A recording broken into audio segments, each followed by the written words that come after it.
subscribe to Stelly's podcast, you should, but don't put the headphones in because you'll go deaf. The guy's a little loud. So I'm here to talk to you all about HP. I'm just kidding. I just joined HP Tech Ventures. We just launched at TechCrunch Disrupt in New York. I've had a long career so far. I'm not that old, but I got started really young.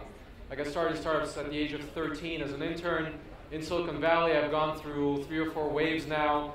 And I want to talk to you about your entrepreneurial journey. Right? So this is not an infomercial. This is all about you. So, and a little audience participation. Raise your hands if you have hands. All right, very good. Thank you. So Stelly did a good job waking everybody up, so let's get started. And we have no sound. All right, well, I will give you a quick story. Before Bill and Ted, there was Bill and Dave. So Bill and Dave, the founders of HP, Hewlett Packard, we are Silicon Valley's original startup. Founded in 1939, and with initial capital of $538. Now, I know that might seem like a lot of money for some of you that get accelerator deals in Eastern Europe for 15%. I know that, but it was $538, and the first product was an audio oscillator. I dare anybody in this room to know what that is. And the first customer was actually Disney. Today, the company is obviously a Fortune 100 company. It's split in 2 in November. We are the smaller one. We only have 50,000 employees. 600 of them are in Bulgaria. 1,000 of them are in Romania. So we're quite active in this part of the world. We are doing over 50 billion revenue, and we are the number 7 most admired tech company by Fortune. So still a very much loved brand. And the company is still very much a startup, and my job is to make sure that that sticks around. Now, enough about us. Let's talk a little bit about you. So a normal career, what your parents want you to do, is basically get good grades in school, get into a good college, university, get into a good company, get regular promotions your whole life, then retire, play golf, and die. That's a normal career path, right? Well, a startup career path, if successful, everybody thinks that it's something like this, right? Overnight success. You hear about these stories, you read them on TechCrunch, etc. Well, if successful, it really looks something like this. It is a really painful process. Some of you have gone through it, some of you will go through it, some of you will actually be in the upper right-hand corner at some point. Very few, right? So it is very difficult to be a CEO of a startup. And this is one of my favorite quotes from Andreessen Horowitz, from Ben Horowitz. The startup CEO, I slept like a baby, I woke up every 2 hours and cried, right? So startups take a very long time. This might be you one day, right? It takes 1 year to develop an idea, right? You have an idea, you think it's going to make a great product, great company. Well, it takes about 2 years to see if anybody cares about your product, to build something, right? And if you're lucky, it's going to take you 5 to 8 years to see it through, right? Whatever that may mean. Some kind of exit or getting fired by your VCs or what have you, right? So how many of you are under 25? Okay, a few, under 30, a little more? Okay, so let's do the math, right? Let's say you get right out of college, you're 22 years old, you have an idea in college, you spend a couple of years, you build something, it failed. You decided, okay, I'm not smart enough, I'm going to go back to graduate school, I'm going to spend a couple more years there, you get out, you start the next one, and you realize really quickly it's a bad idea. But now you're an experienced, serial failed entrepreneur, your next one, you're going to spend a whole 5 years of your life on it. Guess what? Now you're in your 30s. And that one may end up good, may end up bad, etc. So you say you start another one, and you're in your mid-30s. At some point, you have to grow up and prove your parents that they didn't make a mistake, and make sure that you have a job, you can support your family, and stop screwing around, right? So entrepreneurship is a tough journey. And my hope today is to inspire you and help you personally to think about how you build your entrepreneurial career, right? And the way we do that is we look at how, where, right? Because we're not in Silicon Valley, right? And what that you do, right? You have some decisions. So first of all, how? Let's go back to business school. Let's learn about startups. Let's pretend that business schools teach you anything about startups. So let's make sure we have the right definition of a startup. What is a startup? Well, a startup is an experiment in search of a business model. A startup is not a new business. No matter what people tell you, no matter what economic development guy from somewhere in Europe tells you, we're here to back startups, let's start restaurants and consulting companies, those are not startups. Right? A startup is an experiment. It is not a smaller version of a big company. Don't be confused by the word start. Your job at the first stage is to figure out your business model, figure out who your customer is, build a repeatable sales model. You just heard all about that in a lot of colorful words and very loud, right? And you start hiring managers because you then realize what kind of business you're actually building, right? You get into this transition period where you're starting to scale, you're starting to build a real business. And when you get to break even, maybe a little profitable, you start scaling rapidly, and you start hiring people with some experience, with some gray hair, and you get to about 150 people. Congratulations, that's when you become a company. And in most cases, founding CEOs do not survive this transition. They're generalists, they're good at starting something.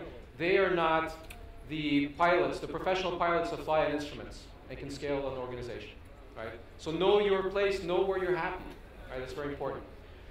So now we'll really dive into some charts and graphs, right? So Clayton Christensen, obviously a very famous Harvard professor, he talks about the S-curve of technology lifecycle, right? And you have this S-curve of development from research to maturity, where the product performance and the time investment and effort goes in, it all scales. First, it's really slow. It might be technology develops on a university research level. Well, you're trying to build a startup at the right time, the innovation sweet spot. This is where business happens. This is when new startups are born. This is rapid product and market development. This is new products. This is short product life cycles and lowering barriers to entry. You can build products and commercialize the technology, right? This is the S-curve. That's where you want to be, not at the research level. And the unique thing about startups versus any other types of business is that you have what's called staged financing, right? So if we change the graph a little bit and we look at net revenue, over time, this is kind of how you're going to spend money, and then ultimately, hopefully, you'll get to the green zone and start making money with your company, right? And over that period, you're going to raise some money to finance this adventure, right? So stage one, concept.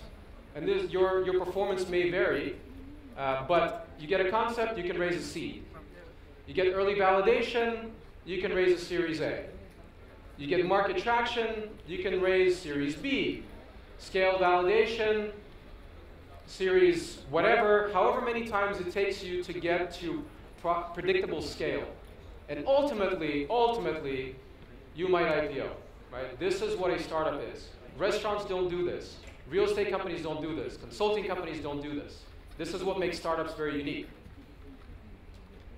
Now, if we zoom out a little bit and we look at different innovation cycles, this happens over and over and over again. Right, so if we look at the different technology waves from the 60s through now, you can see all the different waves and all the different companies and when they launched on those curves in the life cycle of each technology. Right? So we just graduated, or we're graduating from the mobile era. It is not difficult to make a dog walking app anymore. Nobody cares. Right? It is not difficult to make the next SaaS product. Right? All these things have been done. What's in the future? So let's step back for a second and talk about where. What's required for you to build a company? You can't do it alone, right? So there's a concept of an innovation cluster. And it consists of, obviously, entrepreneurs, you, investors, VCs, me and others, a few, right? So those are obvious things. Everybody knows that. You need entrepreneurs and investors. But you need a lot more than that. You need major companies. You need strategic investors. You need R&D centers to develop new technology. You need these big companies to be potential acquirers for these companies. There have been only 2 tech IPOs this year. Everybody else that's raised money and wants to actually get out of that company and sell out, they get acquired by other companies, right? Well, guess what? Universities are the ones that produce the MBAs that know nothing but the 4 quadrants, but they also produce the smart engineers that develop the technology. So you need universities in that cluster. You need management. This is something that's missing. This one little piece is what makes Silicon Valley very special. There are about 50,000 director-level experienced managers in Silicon Valley. that have scaled companies before. There are maybe a few hundred in New York. There are individuals all over Europe and other parts of the world, for now. This is why you'll see most companies that start elsewhere, they'll eventually have to come to Silicon Valley, because if they're trying to scale and they're trying to bring in experienced management, that is where they'll find it, right? And guess what? There's also a need for professionals, the lawyers, the accountants, all the people that help you build your venture, build your company, right? All the consultants, etc.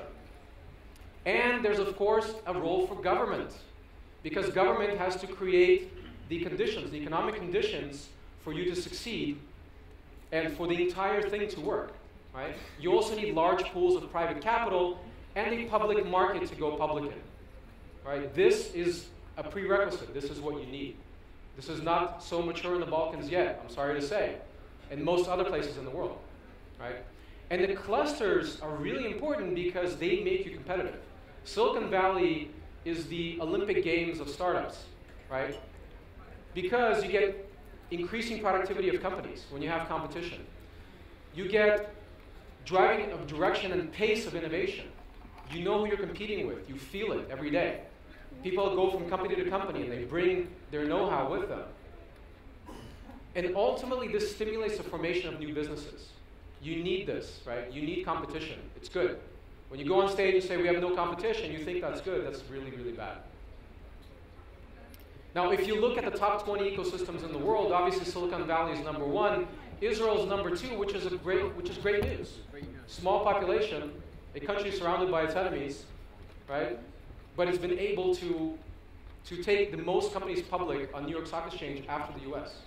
So that means that any small ecosystem can get there, right? If you look at the rest, it's all over the world. And US is not just one market. Everybody from Europe thinks we're going to set up in US, doesn't matter where, and everything will be great. US is littered with a bunch of different innovation clusters. So for example, Providence, Rhode Island specializes in jewelry and marine equipment, right? If you're going to build a company doing that, you might as well move there. If you're doing entertainment, you're not going to move to San Francisco, you're going to move to Los Angeles. If you're doing fintech or advertising or marketing, you better move to New York. Actually, if you're doing fintech today, it's better to do it in London, right, worldwide. So don't think of US as one place. And the role of government, right, so those of you, I'm not sure if anybody will raise their hand if they work for the local government helping startups. Usually they're hurting startups because they don't know how to properly apply it, right? There are several requirements for these clusters to grow. You need talent, you need density of a local market, so you're close to your customers, at least your initial ones, and you can sell to them. There needs to be a culture of entrepreneurship. What does that mean? That means that it's okay to fail. It's okay to take big chances. If you go to Japan, you go to Korea, it's not okay to fail. And that discourages people from taking chances. 2% of startups succeed, depending on your definition of success, right? You obviously need capital, and you need regulations that will encourage this whole ecosystem to work, right? Silicon Valley was not an accident. Department of Defense in the US in the 50s was #1 customer for Silicon Valley back when it was Microwave Valley. And then it started doing 2-to-1 matching with venture capitalists to encourage them to invest in innovation and technology into these risky bets. Venture capital comes from adventure capital. That's the full name of venture capital. Now, this is really interesting. What you spend your time on, what you invest your own personal non-refundable years of your lifetime on building, do not build the next dog walking app. I plead with you. Here are a few things that I'll tell you about and why, that we're excited about. So, famous quote from Wayne Gretzky, skate to where the puck is going to be. Chris Dixon wrote a great post a couple of months ago about the different paradigms of technology. And now we're at the end of the mobile era, right? What's next? Different screens, different technology. We're actually on the cusp of the next industrial revolution. So here are the 4 areas that we are excited about, that we've done a lot of research in. Welcome to the future. So we have a research group. We have, as a big company, we have some resources, which is kind of awesome for me, because I've always had small companies that didn't have those resources. But there are 4 things that we're excited about. Hypermobility, Internet of all things, smart machines, and 3D transformation. So if you think about hypermobility today, that means, okay, you have tablets, you have smartwatches, you you have all sorts of devices, and you have internet everywhere, right, with varying quality and varying speed. Tomorrow, what that's going to mean is that you're going to have computers inside of you. You're going to have nanotechnology that helps you track everything, that helps you deal with your health issues, etc. It's coming. It's very, very close. Internet of all things. Right now, internet, IoT is this key term that's being applied to certain things, or a category, just like E. The letter E was attached to everything during the first dot-com wave, right? But internet is going to be in absolutely everything. It's going to surround you in every single device, in everything you touch, in every product. It's going to be connected. In the next 5 to 10 years, you're going to see a huge jump. And smart machines, that means robotics with intelligence, right? This doesn't mean old dumb robots that are basically hydraulic muscle that move apart from left to right. These are machines that can make decisions. And this is really exciting because these machines are now getting smarter than humans, right? There's video game AI that, for example, people taught a computer how to play Breakout, and within the span of a day, it went from nothing to being able to knock out the whole game in one hit. No human can play it like that. And games are great, but it's actually now solving puzzles that humans can't, right? AI was deployed and solved a 100-year-old puzzle of how flatworms regenerate. And that has consequences in health, huge consequences. And no one person could have solved that puzzle, and couldn't before. Last year, we saw the first robot that can recognize and mimic human emotion. 1,000 units of this robot called Pepper was sold out in a minute, right? And why it's important, you already saw something about Japan, but Japan has a very old population. These robots are going to be our caretakers when we get old. They need to understand emotion, right? This is kind of the paradigm. Now, something that really excites us and me mostly is what we call 3D transformation. So buckle your safety belts, I'm going to blow your mind a little bit. So pre-industrial revolution, right? Everything was handmade, it was time sensitive, you had to do things just in time. After the Industrial Revolution, blueprint design, mass production. Huge leap, most of you don't think about it, but it was a big deal, trust me. Those of you who study history know.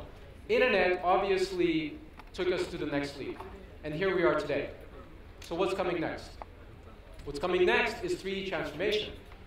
Fully digital, from designing something all the way to output.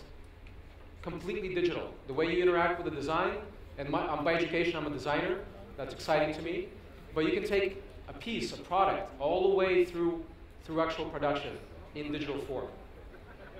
And it's really the next industrial revolution, because it's democratization of design and ubiquity of production.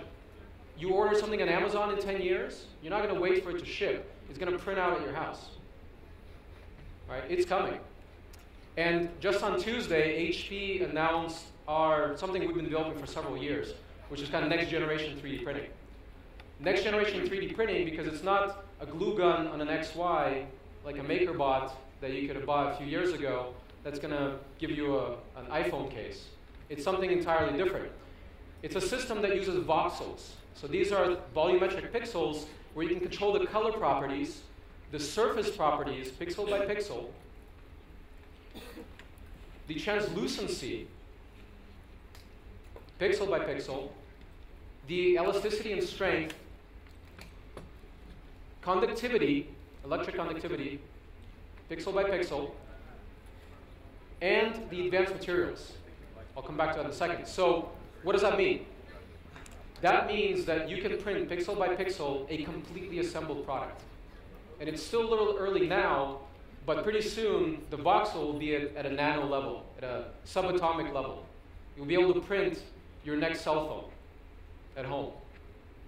So let me show you real quick something that our team put together on this. To you, designers and engineers, captains of industry, and leaders of thought, anyone whose ambitions have ever exceeded what was possible, this is your moment, your rewrite history, the world is not flat moment. Every facet of how you design and manufacture is about to be reinvented, and it all starts here. with the smallest of building blocks, the mighty HP voxel. You and it are about to change the world by advancing radical prototyping, accelerating manufacturing, and taking precision and strength to unheard of heights. From today forward, the 3D printer is a factory for thought, where the things we make will make us smarter,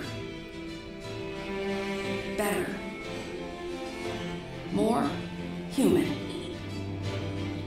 What a future we'll create with new materials and embedded intelligence.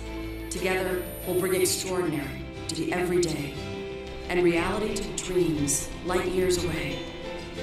Welcome to the age of digital production, on demand, a world without waste, without inventory, without warehouses.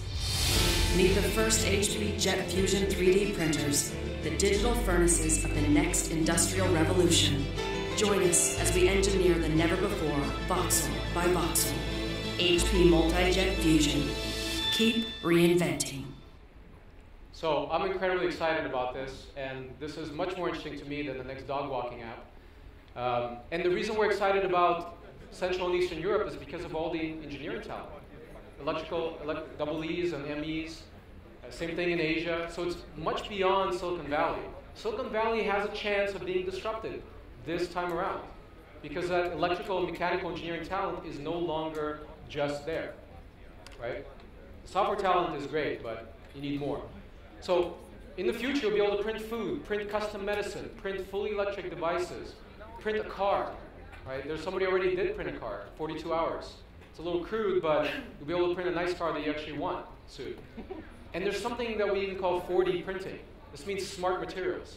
So imagine a wing of an airplane where the material will react to the speed and the temperature, etc. Will self-assemble, right? So we're very excited about that.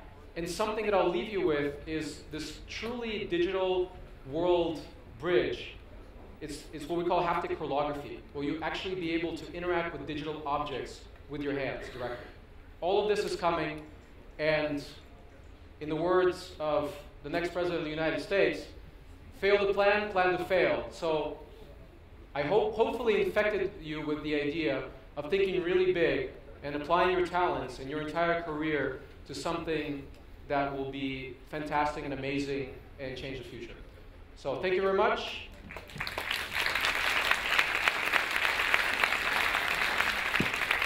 And you can reach out to me if you're working on any startups and anything that I mentioned. Please reach out to me. If you're not, you can still reach out to me. Thank you.